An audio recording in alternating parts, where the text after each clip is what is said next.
Ladies and gentlemen, we begin with an unusual defense.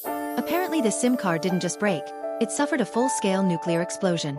Yet somehow, the ashes of this digital Hiroshima kept making phone calls after its untimely death. If only all lies came with itemized billing. That I would ascertain, I'd work out whether what you're saying is true, is whether or not any of the numbers on the SIM card, yes, which were called before the 20th, i.e. between the 9th and the 20th, when you admit you had the SIM card, and after you destroyed it. If there are any numbers after the 20th of July, which are the same as the numbers between the 19th and the 20th, then it looks to me like you've still been using the SIM card. Do you understand? Yes. And I've had an opportunity to interrogate this bill. And do you know what I found? Quelle surprise, that's French for what a liar you are. That there are calls made on the 9th of July and subsequently, which have the same numbers, which are made after the 20th of July. Which means when you tell me that you applied a nuclear bomb to the SIM card on the 20th of July, just like Amy over there, you are telling me, if it's not true, what is it? Porgy. A what? Porgy.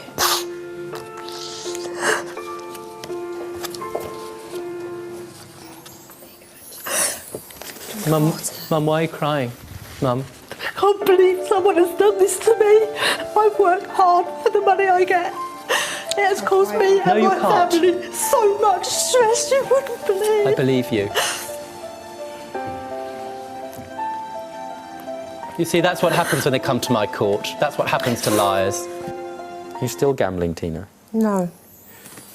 Is Mum still gambling, David? Yes. Every day. I wouldn't say every day. Okay, this is a moment, Tina. Do you understand? When I asked you a question about whether or not you were gambling, you looked me in the eye and said, no. Then comes Tina, swearing she's quit gambling. With every question, her answer shrinks from no to not every day, to now and again. It's less a confession, more like a slow-motion surrender. Judge Rinder doesn't need a lie detector, just a good stare and the patience of a saint. I asked your son whether or not you were gambling, and he says every day, and he knows you. And your reply is, well, not every day. No. So when I asked you whether you were gambling now, and you say no, that was a lie. I'm going to ask you again and give you an opportunity to tell the truth. Put the air freshener of truth into my court. Are you still gambling, Tina? Now and again.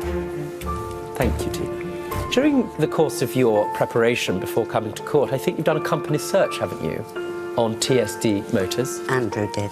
Andrew, very sensible. Let's have a look. Now, I've had an opportunity to look at that, and it says the full forenames is Mr. Tajinder Singh. Now, just to be clear, Pali, is Tajinder Singh, as a company director, anything to do with you? I am the director of the company, yes. But I had went to sublet it out, like they said. When they met the person, it was a Mr. X. I am a director of the company, yes. But I had sublet the garage to third party. As they just confirmed, that they never even saw me on the premises or taking the money or running the business. Now, when I asked you whether you had anything to do with TSD Motors... I misunderstood the question. Yeah, fair enough. Of course it's my company, but I had sublet it. You see the tittering in the background? That's the vulgar waft of a big fat lie. It's not No, hang on a second, don't smile at me. It's not a lie. No, Pali. When I ask you a question, is this your company? And you say no, and I wrote it down next to the big honest sign that you agreed I should write down on my legal pad.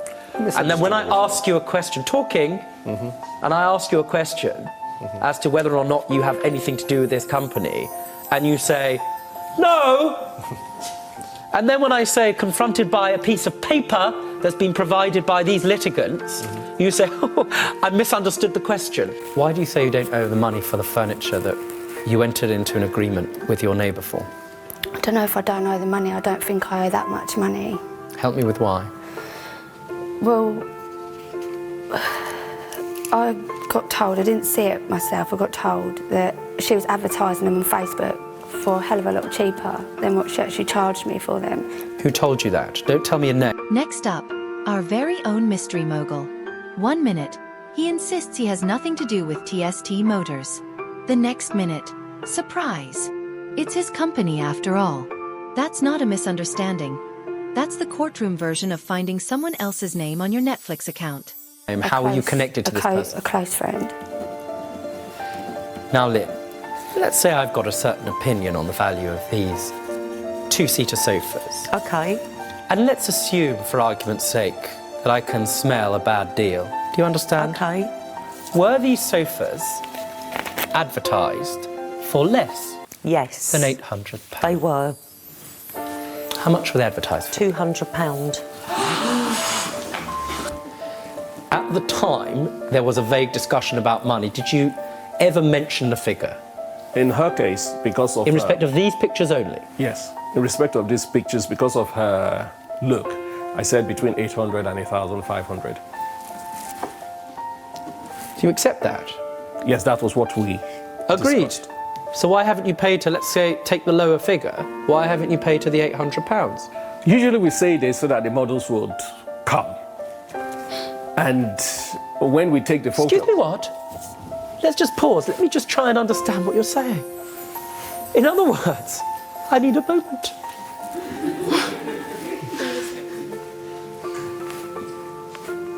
In other words, what you do is you say, come, models. It's called a unilateral contract. Come, models. If you come and I take your photograph, you'll get paid between £800 and £1,000. Now you tell me, we don't really mean it. Of course we don't mean it. We just say that so that they'll show up. Is that what you're saying? I need a moment to get a clear piece of paper in my pad to write it down in big, if you are. Okay. Is that what you're saying? I make promises.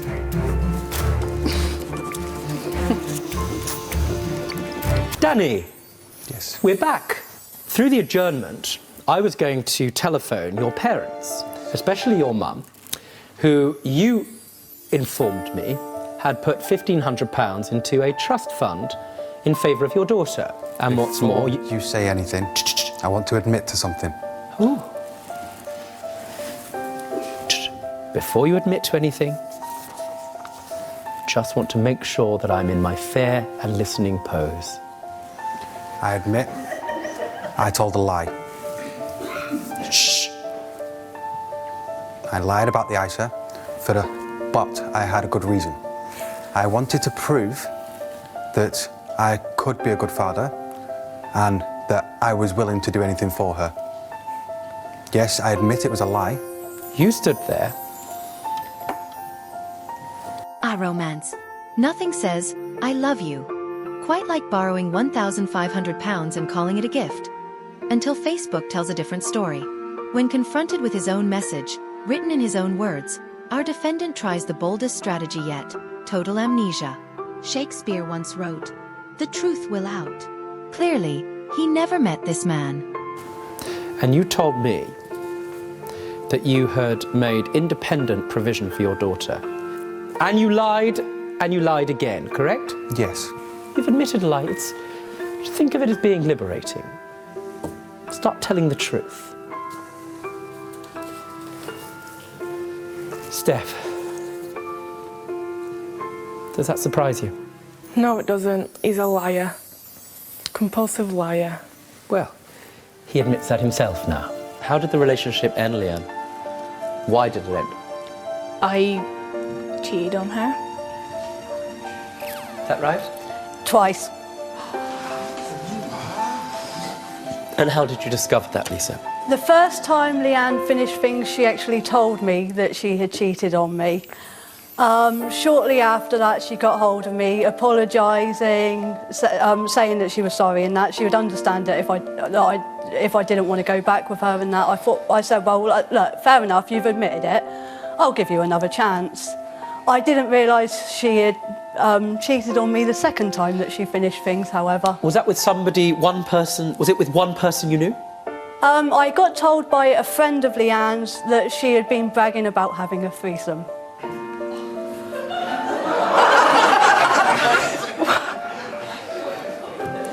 When I questioned Leanne about it... Trust me, you've just taken me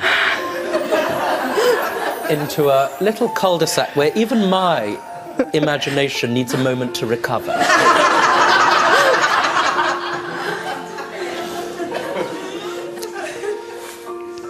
Could that be true? Bearing in mind how well it went for you before when you tried to get one. True. The cheating part, yes. But about the threesome, no. Leanne, what do you feel about Lisa now having lent you, she says, I suspect correctly, all of this money? Now, I want you to think about that whilst you place in your mind the thing that you told me earlier about being honest, loyal and trustworthy. Do you feel you have a moral obligation to give this money back? I'm not in a position to. That's not the answer to the question. No. Do you feel that you are in a that you morally ought to give Lisa this money back? No, because I, on the basis of thought that it was a present as we were in a proper relationship. Anything you'd like to add, Leanne? No. Lisa? Leanne has actually admitted her... And just when you thought things couldn't get any more bizarre, the courtroom detours into a discussion about threesomes. Yes, you heard correctly. Judge Rinder is left so stunned. Even his imagination needs a moment to recover. Forget law and order. This is daytime television at its finest. Self that the money was a loan. When me and Leanne first got together, she sent a friend request to a load of my friends on Facebook. And one of them found this on her thing. Can't believe one of them... Let me have a look. I can read it myself.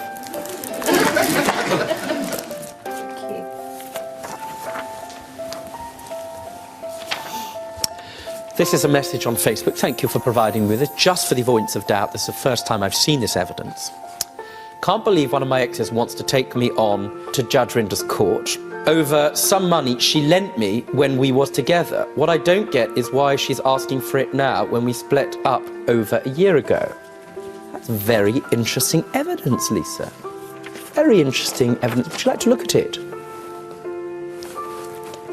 Yeah, look troubled there, Leanne. You told me, in the course of your case, that this was a gift. It was a gift. Well, why have you written there that the money is lent money?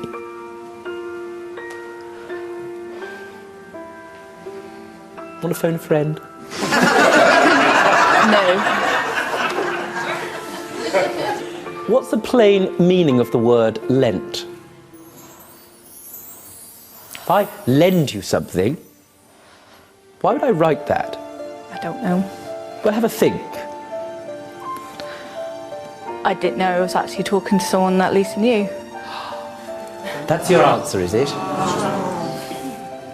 Anything else you'd like to add? No, I think that's it. You rest your case, Lisa? Yep, Why don't you put it like that? I rest my case. Very good.